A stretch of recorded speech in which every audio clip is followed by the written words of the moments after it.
कांदा एवढा म्हणजे हायब्रिड एक सीड आहे.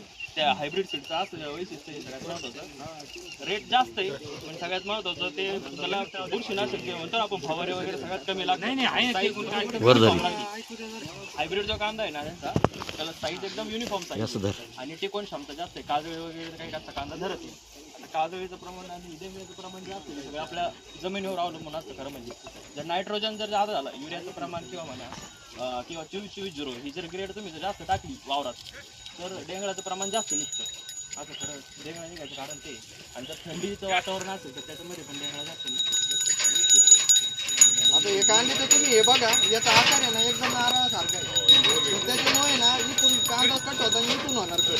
त्याच्यामुळं काजळी किंवा बुरशी लागायचं आहे ना कांदे ते हेवण बाकी ते पूर्ण पत्ते येणार हा नारळ येणार तुम्हाला.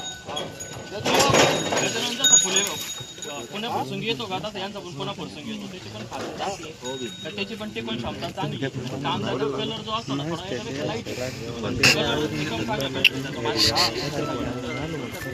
बाकीचे भरपूर वाहन आहे कलर सीडी भाजीपाल्यातली भारताची 2 नंबरची कंपनी. तुम्हाला भोपळा दोडका कारलं काही जे लागत तर कलर सीड तिकडे सगळं आहे आणि एकदम अप्रतिम